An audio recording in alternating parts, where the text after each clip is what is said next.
There is no doubt that COVID has changed everybody's life, and mine as well. One of the things I've lost during this COVID quarantine since last March was my cardiorespiratory fitness.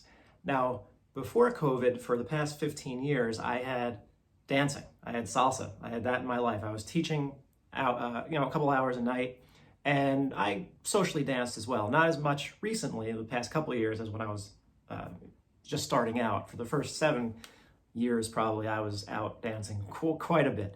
And that's a lot. That's an energy burn. That is cardio. Now, that all went away once quarantine hit. And it's not something I really focused too much on because I didn't really think about it. It wasn't really, cardio was never my passion anyway. I don't really like to run. I only ran when I was young because I had to run for sports when I was in high school. But once I hit college and no longer had to run, I didn't do it. And then cardio, my only cardio became the dancing once I started doing that in my mid-20s.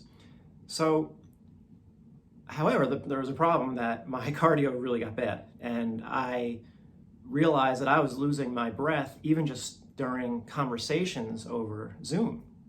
And this has also led into my feelings of panic attacks and things of that nature. Not panic attacks, but heart palpitations that then resulted in me kind of getting like, where the hell is this coming from? At any rate, getting cardio back into my life has been a priority over the past month. And I'm doing it mostly through walking up a hill, speed walking, or just a regular pace, but at the same time, I'd be using particular breath holds to simulate high altitude training. And this all comes from the book, The Oxygen Advantage. So if you've never read it, I would highly recommend reading it. So I was doing that and it worked. I haven't had heart palpitations since I really started to do these breath holds as I'm doing this walking up the hill. That's really not what this video is about though. What it is about is that I have tried increasing the pace to kind of run up the hill or jog up the hill. Let's say jog. The problem was my right hamstring kept pulling, not pulling, but it felt like it wanted to pull off the bone. And I really couldn't get to the bottom of it. I knew it wasn't a right hamstring issue, but I wasn't really sure what was going on. And of course, I have all my PRI techniques, but the techniques themselves didn't seem to be changing the situation. So when I was running yesterday, again, I tried running, and again, I felt my right hamstring pulling. So at one point, I started increasing the pace, and as I did it, I started to dip my left shoulder every time my heel hit. So every time my left heel hit the ground, I would dip my shoulder on purpose, and lo and behold, that right hamstring I didn't feel. So what made the change? Why did dropping my left shoulder at heel strike of the left foot change things? Well, if you're looking at the pelvis, now remember, when I'm making heel strike with the left heel, with the left foot, and dipping that shoulder, I'm also coming off of the right leg. So there is a time that the right foot and the left foot are in contact at the same time with the ground. So I'm pushing through that arch and right big toe, hitting with the heel, and at that point, I was dipping my left shoulder. Now actually, you know what, with walking, you have that double support phase. With running, I'd have to think about it. Doesn't matter. Either way, I'm coming off my right foot, getting onto that left heel. Now, what was likely happening was my pelvis, which on my right leg would be turned to the right with the right side back, the left side forward. That's what we call that left AIC pattern. That's what your pelvis is the position it's in when you are on your right foot. As I'm pushing to my left, the right side comes forward. At heel strike, the left side comes back, and the pelvis turns to the left. Now, a couple things can happen. You can have a right glute that's so weak that you cannot get that pelvis to turn all the way to the left, but that's not it. You could have a rib cage that's so tight over on that right side that you can't inhibit these muscles. You can't inhibit the right abdominals. You can't inhibit the right intercostals. You can't inhibit the right QL. You can't inhibit all this. You can't inhibit the neck on the right side.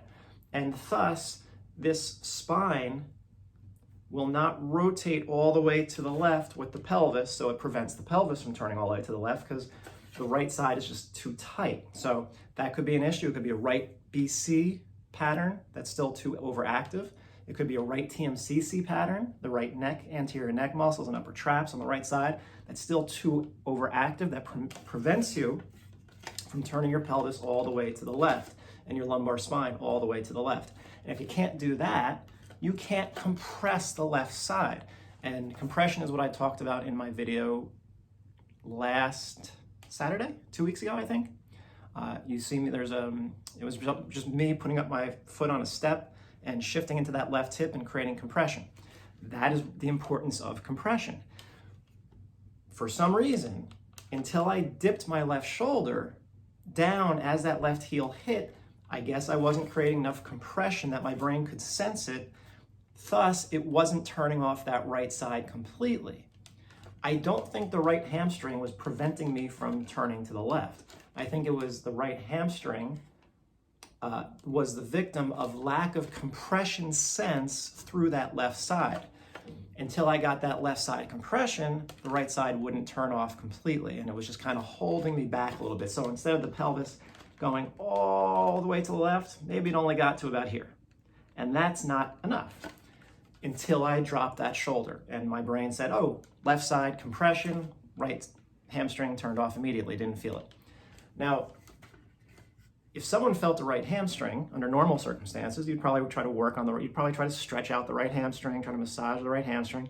But the right hamstring was not the issue. It was lack of compression on that left side. Now you may ask, why the hell, if I've been doing this for so many years, why can I still not get compression? Well, the problem with me is I don't know that I ever had a functioning frontal plane or a functioning any plane, because I never had a functioning visual system. And if I could never have a functioning visual system, I probably learned to run and play sports in compensation. It's not like I ever had proper mechanics and then lost it. I was probably extended forever. And, so I'm almost, in a sense, learning how to move my body without compensation for the first time. And these patterns in my brain that were a result of visual system that couldn't sense things properly, so it affected my movement patterns. When you're older, I'm in my early 40s, that's been so ingrained in your brain. And yes, there is plasticity, but anyone knows who's done this long enough, anyone knows that the longer, the older someone is, the more ingrained that pattern is. Your brain may not give it up so easily. So, will I have to purposely dip my left shoulder every time I want to run so that I don't feel my right hamstring? Perhaps. I don't know. I'm going to continue with what I normally do.